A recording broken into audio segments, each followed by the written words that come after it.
Hi everyone, welcome to my channel. This is Peter here. Today I'm going to review the GT3532 Mountaineer Series 3 carbon fiber tripod from Gitzo with the GH3382QD center ball head. I bought it back in 2018 as a kit and I've been using it regularly ever since. If I had to use one word to describe this tripod, I would pick the word reliable. Thank you so much for watching this very thorough review. Please hit subscribe and see you guys very soon in the next video. Cheers! What? Before you hit the road, let's talk a little bit more about the tripod. First, I'd like to mention a few specs.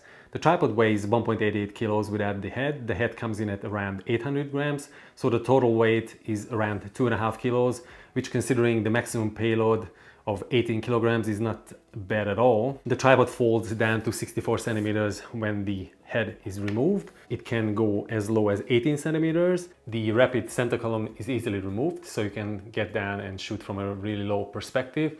And it is also reversible. The maximum height is 171 centimeters with the center column fully extended, and with the center column in its current default position, the maximum height is 157 centimeters. The legs are made of carbon fiber and use carbon exact tubing with larger diameters than the previous models, which makes it more rigid and stronger in general. The three-section legs are secured by G-lock Ultra Twist locks, which are very easy to get accustomed to.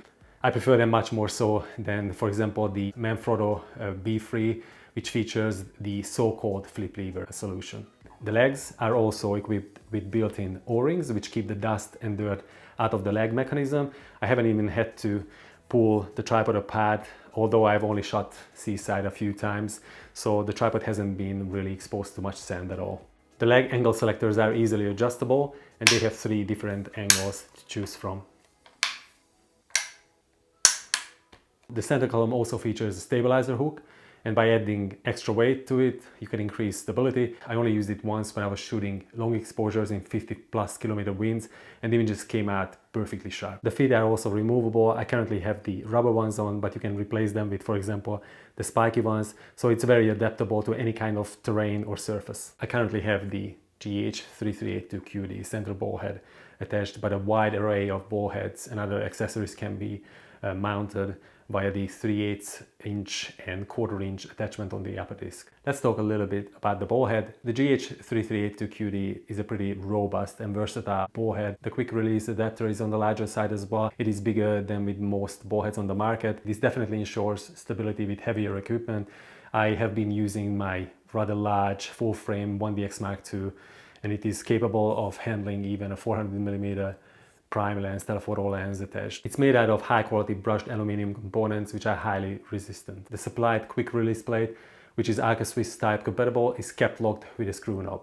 The ball locking knob comes with an inbuilt friction control for precise adjustment. It also has an independent 360-degree padding lock and ball movement control lock. There's an inbuilt bubble level which helps keep the horizon straight as well. Overall, I'm really happy with this tripod. I haven't really had any issues with it. It's extremely low maintenance. It is super sturdy, which is extremely useful if you are outside taking, for example, long exposures in inclement weather. Also for me, when I use the manual focusing rail for extreme macro shots, zero movement and vibration is essential, and this tripod has never let me down.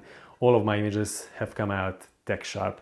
Let's talk briefly about the negatives. There aren't many. If I could pick one, it definitely would be the size and the weight factor. I wish it could fold down to something like 45-50 centimeters. When I was traveling overseas, I could barely fit it into my suitcase with the ball attached. I had to take it off just to make sure that it was properly secured. Also at this price point, I would have really loved if Gitzo had included a proper carrying bag. Unfortunately, it's not a cheap tripod, but then again, it is a lifetime investment. And if you decide to buy one of these tripods from the lineup, I can guarantee that you won't be disappointed. Anyway, that's it for today, guys. Thank you so much for sticking around for this review. And if you have any kind of feedback, please leave a comment down below or get in touch with me either here on YouTube or Instagram. And see you guys very soon in the next one.